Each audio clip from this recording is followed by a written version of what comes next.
বরিশাল্লা মানু মোরা মুন্ডা মগো বিশাল, মাঠে খেলতে নামলে দেখবা মগো কত জাল। ছক্কা মারলে মাঠের বাইরে বল করলে উইকেট, পেলে আর যায় আছে মগো সেরা এ টু জেড। বরিশালের মালিক মিজানুর কাকু উনি আসলে মিনমিনে লোক না, উনি মিনমিনে লোকে গো লিডার। যে চাচা মাঠ এত সাজানো কেন, চাচা রংপুর কোথায়? এবার যদি ট্রফি বিমানে উঠে নিয়ে বা হেলিকপ্টার উঠে নেওয়ার প্ল্যান করে তাহলে শাহবাগ তো আসি, আন্দোলনে নামে যাবো। পুরো বরিশালিয়ারা চাই এবারের আয়োজনটা বরিশালে ধুমধাম করে হোক এবং লঞ্চে করে সাইরেন বাজাতে বাজাতে বরিশালে ট্রফিটা যাক। যদি না যায় একদম আন্দোলনে নেমে যাব। মুই কইতে চাই যে আমাকে বরিশালী ভাষায় একটা প্রবাদ আছে, অতি লোভে তাঁতি নষ্ট। মানে একটা সেট টিম, একটা সেট স্কোয়াড রংপুরের, তারা একদম অপরাজিত 8টা ম্যাচ ছিল। হুট করে সেমিফাইনালে একদম 3টা নতুন প্লেয়ার উইদাউট প্র্যাকটিস একটা সেমিফাইনাল ম্যাচ খেলাবে, তাও নক আউট, এটা কেউই আশা করে নাই। আমি মনে করি এখানেই তাদের ভুলটা ছিল। তো রংপুরিয়ারা এই যে ভুলটা করছে, এই ভুলের মাসুল পুরোটা বছর জুড়ে দেবে এবং এই সিজনে তো দিয়েছেই। আমি মনে করি ইফতেখার তাদের দলে খুব ভালো পারফরমেন্সে ছিল, সেখানে ইফতেখারকে সরিয়ে যেই প্লেয়ারকে নিয়েছে, এটা মনে হয় না এটা ক্রিকেটীয় ব্যবহার। যাই হোক, এটা তাদের ব্যাপার। তবে আমি চাচ্ছিলাম যে বরিশাল ফাইনালে হোক, মগো 2টা ম্যাচ হারাইয়ে এরা কইছে যে বরিশালিয়ারা রংপুরেই আটকায়। তাই মোরা চাইতে আসলাম যে রংপুর যেন ফাইনালে আয়, ফাইনাল আইলে ঠগাইয়ে বাদ পড়াইয়ে মোরা একটু মনের জালটা মিটিয়ে দিতে পারতাম। দেখেন, আমার বলা লাগবে না, হারাদাসের মানুষ কইতে আছে যে চাচা মাঠ এত সাজানো কেন, চাচা রংপুর কোথায়? তো আমি বরিশালের ভাষায় কইতে চাই, তাদের যেই ট্রোলগুলো ছিল এবারের বিপিএলের, এই যে সোশ্যাল মিডিয়ায় যে আলোড়নটা সৃষ্টি, এটা রংপুরের দিয়েই শুরু। যার যার অবস্থান থেকে পালাও, পোস্ট ডিলিট করো, সমস্যা হবে। সব দিক থেকে এখন শুধু একটা কথাই বলতে চাই, C C C C Rangpur C. আপনার কি মনে হয় ফাইনালে রংপুরকে পেলে কি 16 কলা পূর্ণ হতো কিনা, তাদের যদি হারিয়ে শিরোপা জিততে পারতেন? আমাদের বরিশালের একদম 16 কলা পূর্ণ হতো এবং বিপিএলের ফাইনালটাও আরও জমে উঠতো। রংপুর যদি বরিশালগুলোকে ফাইনাল খেলাইতো, রেকর্ড সংখ্যক দর্শক হতো মাঠে এবং রংপুরকে পাইলে তো মনের জালটা মিটিয়ে দিতে পারতাম। কারণ আপনি দেখবেন যে আমরা বরিশালের রংপুরের সাথে যে দ্বিতীয় ম্যাচটা হেরেছি, ওই ম্যাচটা তো হারার কথা ছিল না। সোহান ভাই কামটা করছে কি, তো ওই মনের কষ্টটা, ওই আক্ষেপটা ছিল মনের মধ্যে। চাইছিলাম যে রংপুর ফাইনালে আউক, আইলে মোরা বরিশালে গো ডাইলের লবণ আসলে স্বাদটা কেমন ডাইলের, হেঁটে ফাইনালে বই দেখাই দিতে পারতাম। ফাইনালে আসলে কাকে চাচ্ছেন, চিটাগাং না খুলনা?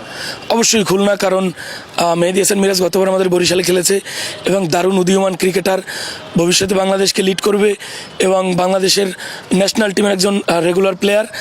সেই কারণে আমি চাই যেন খুলনা ফাইনালে আসে। বরিশালের মালিক মিজানুর কাকু উনি আসলে মিনমিনে লোক না, উনি মিনমিনে লোকে গো লিডার। মানে এত পরিমাণ মিনমিনে লোক, আমি বিপিএলের শুরু থেকে বললেইতে আসি যে এই কাকু একটা মিনমিনে লোক। আপনি দেখেন কখন কারে কি সারপ্রাইজ নিয়ে আসে এবং যেই প্লেয়ারেরই আনে সেই ফুটে ওঠে। এবং আজকে সকালে সে ওই কমিতে লইয়েছে, নিশামকে লইয়েছে। এখন তো সারা দেশের যত মানে যারা কোয়ালিফাই করতেছে চট্টগ্রাম এবং খুলনা, আডু কাপুনি উঠে লাইছে। মানে এই মিনমিনে লোকটা আপনি দেখবেন তলে তলে বেতন দিয়ে লাইছে, কেউ জানে না। তলে তলে তাদের পেমেন্ট সব পূরণ করা হয়ে গেছে, কোথাও একটা টাকা বকেয়া নাই। এই লোকটারে নিয়ে আমরা বরিশালীরা গর্বিত এবং উনি যে এই দলটাকে এইভাবে লিড করতেছে, এভাবে সার্ভিস দিচ্ছে, এটার জন্য আমরা বরিশালীরা ওনার কাছে কৃতজ্ঞতা প্রকাশ করি এবং ধন্যবাদ জানাই। আর এই মিনমিনে লোকটা যেন ভবিষ্যতে আমাদের বরিশাল দলটার ফ্র্যাঞ্চাইজি মালিকের জায়গায় থাকে। আগের বার শিরোপা জিতলেন, কাপ কিন্তু লঞ্চে করে বরিশালে যায় না। কি মনে হয় এবার জিতলে একসাথে 2টা যাবে কিনা?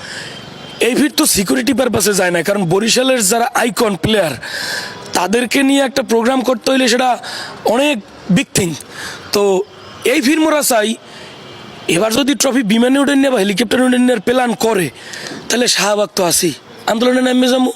কারণ আমাকে ট্রফি 2টা লঞ্চে করে নিতে হবে এবং সাথে প্লেয়ারে গোজাইতে হইবে এবং বরিশালে বড় করে একটা অনুষ্ঠান চাই আমরা। যদি মালিকপক্ষ যে কোনো মাধ্যমে হোক, তারা যদি শর্টকাটের জন্য বিমানে নিতে চায় বা এটা সংক্ষেপে করতে চায়, এটা আমরা ভক্তরা মান্য নিব না। কারণ বিনা স্বার্থে, বিনা পারিশ্রমিকে, বিনা টাকায় আমরা সোশ্যাল মিডিয়া হোক আর গ্যালারিতে হোক এই দলটার জন্য আমরা সাপোর্ট দিয়ে যাচ্ছি, কষ্ট করে যাচ্ছি। আমাদের তো একটা চাওয়া পাওয়া থাকেই। পুরো বরিশালিয়ারা চাই এবারের আয়োজনটা বরিশালে ধুমধাম করে হোক এবং লঞ্চে করে সাইরেন বাজাতে বাজাতে বরিশালে ট্রফিটা যাক। যদি না যায় একদম আন্দোলনে নেমে যাব। মিজানুর কাকু আগেই কইছে যে এই দলটার মালিক তামিম ইকবাল, উনি ম্যানেজ করে। আর আমি মনে করি আমাদের ফ্রাঞ্চাইজি মালিক যিনি আছেন বা যে কোনো ফ্রাঞ্চাইজির মালিক, আমি যতদূর বুঝি ক্রিকেটীয় জ্ঞান তাদের থেকে ক্রিকেটারদের বেশি হয়। তো তামিম ইকবাল একজন ক্যাপ্টেন হিসেবে আমি মনে করি কাকে সাইন করাবে, কাকে কোন পজিশনে খেলাবে, কাকে স্কোয়াডে রাখবে, এই ব্যাপারগুলো যদি তামিম ইকবাল ম্যানেজ করে এই ব্যাপারটাই বেস্ট। এবং কাকে কাকে করলে মানে দেশে আনলে, স্কোয়াডে ফিরিয়ে আনলে, কোন প্লেয়ারকে স্কোয়াডে ফিরিয়ে আনলে দলটা কেমন হবে সেটা তামিম ইকবালই ভালো বুঝবে। এজন্য আমি বলতে চাই তামিম ইকবাল জাতীয় দল হোক আর বিপিএল হোক, কোনো টুর্নামেন্ট হোক, সব জায়গায় উনি সেরা ক্যাপ্টেন।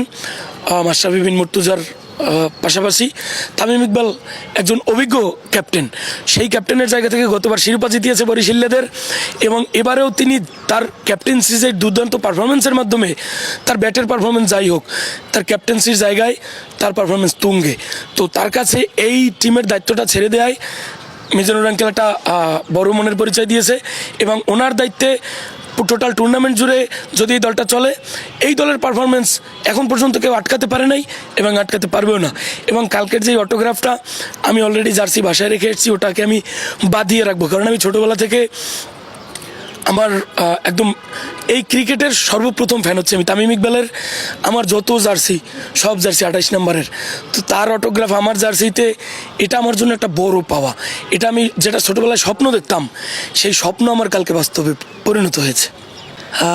আপনি দেখবেন যে কালকে সেমিফাইনাল বরিশাল, আমাদের বিখ্যাত যে জায়গা বেলস পার্কে প্রায় কালকে একসাথে 15,000 মানুষ খেলা দেখেছে, এবং এই 15,000 মানুষই আমার গানে নেচেছে। এবং প্রত্যেক বছর ফাইনাল হোক, সেমিফাইনাল হোক, এবং যখনই বরিশালের উদযাপনটা হয়, মূলত মনে হয় যেন আমার গানটার জন্যই উদযাপনটা হয়।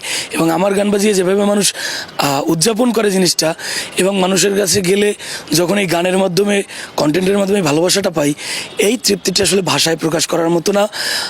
যখন শুনি মানুষ বলে যে অফিসিয়াল সঙ্গের থেকেও বিনোদন ভাইয়ের সঙ্গটা বেস্ট হয়েছে, এটা আমার মনে হয় আমার জীবনের বড় পাওয়া।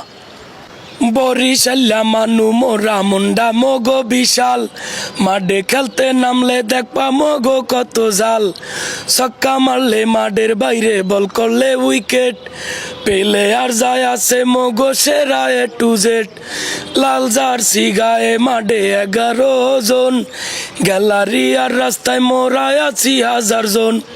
এইটা সেরে বাংলার দল, এইটা দক্ষিণবঙ্গের দল, সবখানে সেরা মোরা সেরা মগো দল। Fortune Barishal, 1 2 3 let's go, fortune Barishal, fortune Barishal, fortune Barishal, fortune Barishal. বুনিয়ামিন থেকে কিভাবে আসলে বিনোদন ভাই হওয়া? মূলত বিষয় হচ্ছে যে কন্টেন্টগুলো যখন করি, আমার পেজের এর আগে নাম ছিল মেড ইন ভিলেজ। তো যখন দেখলাম যে না, আমি বিনোদন দিব, মানুষকে হাসাবো, তো আমাকে মানুষ বিনোদন ভাই হিসেবে চিনুক, ওই চিন্তা করি আসলে বিনোদন ভাই দেয়া।